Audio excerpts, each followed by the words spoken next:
Music and Capitalism, Melody, Harmony and Rhythm in the Modern World. It's great that you produced this book, because I learned so much about music from it, from the Baroque era of what we call classical music through till the modernist movement. You've been able to talk about all the main composers of that time and how their music was influenced by the society around them. And it all makes, when you read this book, it makes a lot of sense about the music. You understand more about the music, makes you want to listen to especially Beethoven rather a lot, because you know, he comes across very well in your book. Now what I'd like to ask you is, when did you get this idea about writing about how music is reflective of the society we're in? Well, I think that the answer is in two. First of all, thank you very much for your kind words, and thank you for inviting me to speak on your show. Yes, I think the answer is twofold. I've been a lifelong music lover. I studied piano from the age of 5, and not just the so-called art music, classical music. I'm also a jazz lover and a lover of the Broadway musical tradition. But secondly, you know, as a lifelong socialist, you know, I was a former sociology lecturer. I started writing articles about specific areas of classical music for, you know, a monthly magazine, Socialist Review, in the past. So, you know, specific articles on Beethoven or Mozart, or, you know, and so on, and establishing the link, as I saw it, between music and social development. So basically, the idea that underlies my book is that if you take the main styles of classical music, so-called art music, from from the late Baroque era, which is the late 17th century, early 18th century, you can see how the succession of styles from the late Baroque through to classical, then the Romantic, then to the modernist era, are fundamentally shaped by the social and historical political changes that have developed from that time onwards. Because if you look at, you know, for hundreds of years, music hardly changed. And I think that's because society hardly changed. You know, from the end of the, you know, from the time of the collapse of the Roman Empire right through the feudal era, music is very static. And that's because society is static. There's very little change. Society is dominated by the Catholic Church, the feudal hierarchy, absolute monarchy, and so on. And music, actually, if you look at the Middle Ages, church music is there. It also has a political function. Music, church music in that era is intended to induce in the listener an attitude of contrition for their sins, an attitude of reverence to God and the church, and so on. And music, as it develops much later, is much more rebellious, if you like. And, you know, particularly if you look at Beethoven, anyway, that's, you know, by way of introduction. Well, yeah, I mean, that's great. I mean, the thing as well, you talk also about the need for music, why human beings engage with music at all, and what's your view on that? I think it's part of human nature. Actually, human beings have a need for art, and art expresses. Again, the most fundamental aspects of our society. This is true, obviously, of literature. It's true of painting, in fact, and it's true of even the most abstract of the arts, which is music. Yeah. So, and we express ourselves. We express ourselves in various art forms. Various art forms, I should say, express our social being in the world. The way as social beings we operate in the world. And composers, as indeed all other artists, they internalize the kind of social institutions which are fundamental to our way of life in society. Right. Well, I'd like to give you, if you could talk us through some of the. I'm going to play 4 different pieces of music from different epochs and society, I suppose, around them. You could maybe tell us what how they are, what they are. Don Giovanni by Mozart.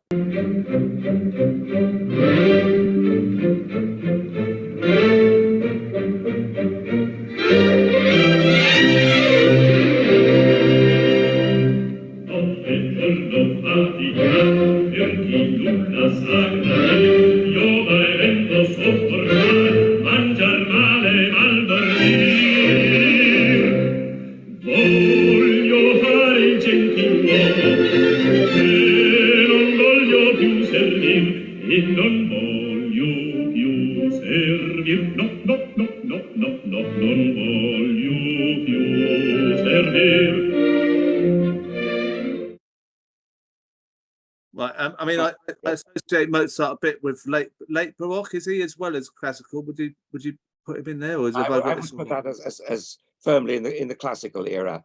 That's right? Don Giovanni's 1789, 1790. It's precisely at around the time of the build-up to the French Revolution. Now, what's interesting again is if you read Mozart's letters, there's no mention of, in 1789, there's no mention of the French Revolution. However, what I'm arguing is that composers internalize, albeit often unconsciously, the most profound social, political, historical processes that are ongoing in society. So Mozart, quite apart from the fact that he would have had to be careful with the Viennese Habsburg secret police, but he nevertheless internalized all the most profound social political changes occurring throughout Europe. He would have been aware of them at some level or another. And that particular excerpt from the opera Don Giovanni is very interesting because it's about the servant, Leporello, expressing his desire to be like the master. He's fed up with the life he leads as a servant, chasing the master, trying to get various women to submit to the master, unsuccessfully, it has to be added. He wants to be the master. He doesn't want to be the servant anymore. In other words, he is expressing a desire for social mobility. Now, social mobility was unheard of in the earlier kind of frozen social relations of pre-capitalist societies. What we have here is a society, as the French said, open to the talent, the career open to the talents, the emergence of individualism, competitiveness, ambition. These are new social aspirations that are characteristic of the European bourgeois capitalist class, the class that is accumulating capital that eventually gives rise to the Industrial Revolution in the 19th century. So this is the end of the 18th century. What's also interesting is that Don Giovanni, Don Juan, the great lover, spends the entire opera chasing a succession of women and fails in every case to seduce them. In other words, he is, a really miserably failed rake. And this surely symbolizes the decline of the old feudal class. The feudal class, you see it also in the opera The Marriage of Figaro, where the count tries to seduce the servant woman. In the old days, the count had, the feudal master had the right to the bride's first night, the servant bride's first night.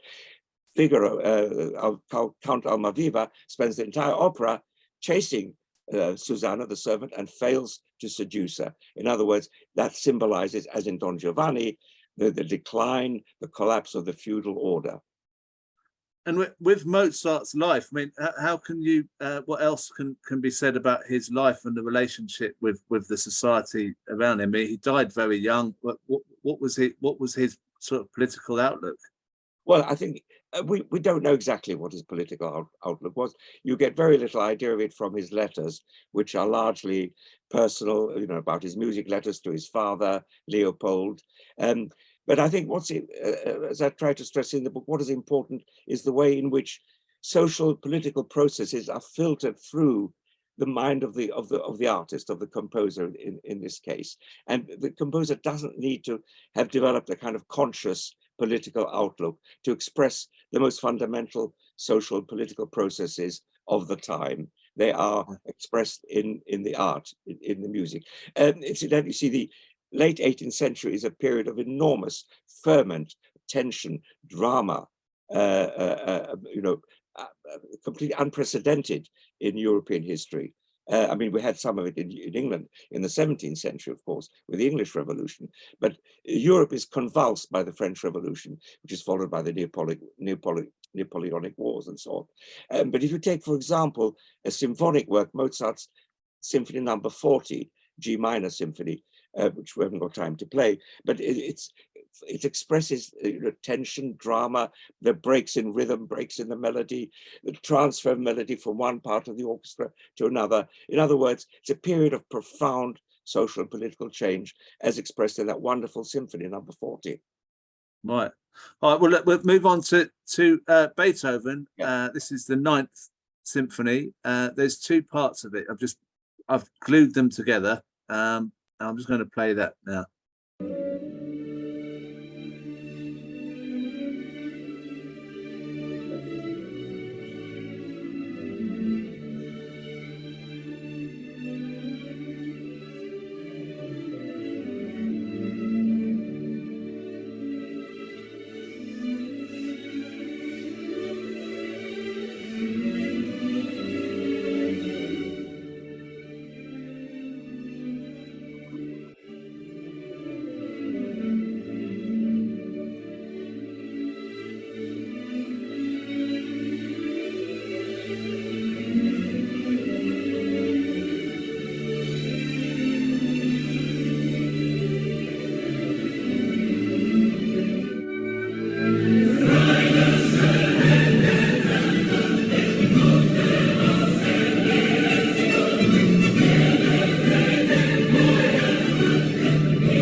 No, I enjoyed that a lot. That's the Ode to Joy, isn't it? I just thought about, I mean, the books are amazing about Beethoven. I had no idea. I mean, for example, early on, we find out Lenin was a big fan of Beethoven. But Beethoven was walking down a path, and a royal or aristocrat came towards him, and the person he was with bowed down to him, and Beethoven got cross and walked off because he thought he didn't want anything to do with this kind of kneeling to a figure. He also was very enthusiastic about the French Revolution and Napoleon, until he found out Napoleon became an emperor, and then he thought, well, he's just going to be as bad as the rest. I think that's kind of a lot to do with that symphony, isn't it? Interestingly, yes, I think if Beethoven had been around today, he would have been among the Republican protesters in Trafalgar Square during the coronation. Yes, contrary to Mozart and Haydn, Beethoven was consciously Republican, consciously democratic, greatly influenced by the French Revolution and its ideals of liberty, fraternity, equality, and so on. And you're quite right, he had dedicated his 3rd symphony, the Eroica Symphony, dedicated originally to the great hero, as he thought, Napoleon. But when Napoleon declared himself emperor in 1794, I think, he scratched out the dedication and wrote instead, to the memory of a great democrat or something like that. But the music, you see, again, if you take the opening of the Eroica Symphony, which we haven't got time to play, you know, it's the famous two chords that opened the symphony, which was quite a novel, almost radical way of opening a symphony. Again, the Fifth Symphony, the four notes, da da da dum, you know, the famous four notes, knocking on the door of destiny, as it's been described. Again, testifies, I think, to a profoundly revolutionary period. I mean, this is the mid 1800s. And when we come to the Ninth Symphony, which was, I think, 1824, it's very interesting that Europe was convulsed by the Napoleonic Wars, and it was a huge retreat from the ideals of the French Revolution. Nevertheless, Beethoven is still upholding humanity's capacity, humanity's potential to create a new society, a new world that would be based on the great ideals of the French Revolution. The slow movement of the Ninth Symphony, which again you haven't got time to play, is a wonderfully lyric movement, which I think expresses sadness, tragedy, that that Europe has fallen into such disarray, into such internal conflict within among the nations. But the fourth movement, again, it's a revolutionary movement. It was the first time that a symphonic movement, a symphony had a choral element in it. This was a radical form change of form. That you could get a chorus as part of a symphonic work. So, but the movement itself, again, based on Schiller's, as you say, the Ode to Joy, the famous poem which Beethoven had read in his youth, again expresses humanity's capacity to create a society based on liberty and human solidarity. Wow. So it remains a profoundly inspiring work. So he was really a revolutionary, but he was a bit sort of deflated by the result of Napoleon and what happened after the revolution. But he still had this, it says in the book, he still had a kind of belief in the capacity to change, and that's the sort of the choral part. It reflects that, isn't that what you say, sort of in?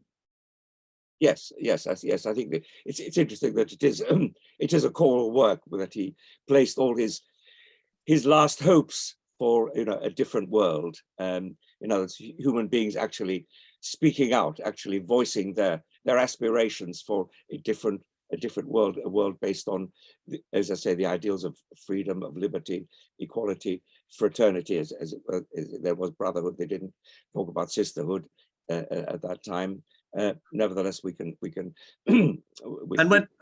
moving on a bit, because you talked about the sort of the French Revolution and how great that was, and then how it was a disappointment of what happened after. And then this is sort of the next era that you're talking about, is the Romantic era, where people have moved on from this to another way of looking at the world. And we're just going to play Schubert's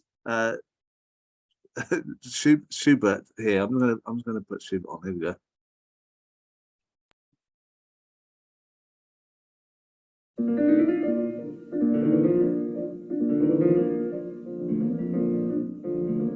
In einem Bächlein hell, da schoss in froher Eil die launische Forelle vorüber wie ein Pfeil. Ich stand an dem Gestade und sah in süßer Ruh des muntern Fischleins Bade im klaren Bächlein zu, des muntern Fischleins Bade im klaren Bächlein zu. So can you tell us what the Romantic era was about, that Schubert's part of there? Yeah, Schubert, I think, is the first great Romantic composer. And the Romantic movement, again, not only in music, but in literature as well, is the beginnings of a revolt against the new industrial capitalism, the new exploitative system, based on accumulation, imbued with kind of materialistic values, and the whole generation, of young, if you like, petty bourgeois artists, they gave expression to this growing resentment, growing revulsion against industrial capitalism by building this romantic movement, which was a movement that harked back to, had two basic elements. One was looking back nostalgically, I think, to pre-capitalist, pre-industrial eras, looking back to an imagined harmonious community, of the pre-capitalist era, quite wrongly in many ways. And there was the working class had not developed at that point, so there was no idea of socialism as a possible future. So they looked back to the earlier period, which they thought was a better, more harmonious period, and at the same time, the revulsion against industrialism was expressed through a return to nature, an absorption in nature, a love of nature, and we see this in Schubert's song, "The Trout." Looking at the wonderful, the babbling brook and the fish and so on. So it's an expression of his love of nature, and this was a key feature of the whole Romantic movement. Just interestingly to say, Schubert lived, in Beethoven's shadow. He died at the age of 31. I think Mozart died at 35. They died so absurdly young, these guys. And what was wonderful about Schubert is that he lived in Beethoven's shadow. They lived in Vienna, but he never met Beethoven. He attended Beethoven's funeral in 1827 and died himself not long afterwards. But, extraordinary that by the age of 31, he'd composed some 600 pieces. Wow. And he more or less invented the lead, the classical song, as we see a wonderful example there in the Trout song. I mean, some of the Romantic composers were quite sort of nationalistic, and that was an aspect of that era too, wasn't it? Yes, yeah, I think that's right. If you look at Italy and Germany, both divided. By the mid-19th century, you get strong movements for national unification in Germany and in Italy, and the Romantic movement is. It's got perhaps these contradictory elements. On the one hand, it's very individualistic, expression of individual aspirations. On the other hand, there's this collective element, which is expressed in the nationalist movements. So in Germany, we have Richard Wagner, of course, who Wagner is thought of as in some ways a reactionary composer. But in the 1848 revolution, he was actually at the barricades. In Dresden, the city of Dresden, where he worked. In Italy, of course, Giuseppe Verdi is the great exponent of gives expression to Italian nationalism, the great, which culminates in the Risorgimento movement, aspiring to the overthrow of the Vatican, and the need to create some kind of a republican alternative. Well, and moving on to the final choice of songs to illustrate these epochs.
mean, reading about the modernist movement, Stravinsky wrote that before the Russian Revolution, didn't he? Yes, yes. The whole kind of modernist movement begins with Claude Debussy in France in the 1890s, and then the two other giants of modernism are Arnold Schoenberg in Vienna around the beginning of the 20th century, and Igor Stravinsky. So this was The Rite of Spring was one of his great ballets, and this was first performed in Paris in 1913. And you've played there, a part of the famous Rite of Spring ballet, and it was a complete, as you hear from the music there, the rhythmic pounding there was something that had never been heard in music before. It was a complete transformation, both melodically and rhythmically, and it created an uproar. Actually, the respectable bourgeois audience in Paris in 1913, they staged a riot when they heard that music. It's nothing like that had ever been heard before. And I think, that dissonance, that rhythmic pounding, that accentuation is something that really expresses the complete the chaos, the collapse of the bourgeois confidence that had prevailed 100 years or even 50 years earlier. If you look at the late 19th century in Europe or North America, you get the Great Depression of the 1870s, 1880s, the growing imperialist rivalry between Britain and France and Russia on the one side, Germany, Austro-Hungarian Empire on the other, which culminates in the in the First World War. The 20th century is racked by crisis, imperialist rivalry, Hiroshima, Auschwitz. This is what characterizes the 20th century, with the ongoing threat of nuclear annihilation or planetary collapse, destruction of the human species. So I think these composers, like all great artists, they express the most fundamental elements in society. In this case, we're talking about the different crises of the 20th century, which failed to bring in what the 19th century had hoped for, a world based on using scientific progress to benefit humanity. On the contrary, what the 20th century has produced, because of capitalist decline, capitalist crisis, capitalist competition, it's produced the world on the brink of destruction. And I think that is echoed and expressed in the work of the great composers. Well, I just want to say, I know you've got to go off in a minute, but I just thought it's a fantastic book to read. I really do. It makes me want to listen to the composers. Your enthusiasm for the music comes across so well.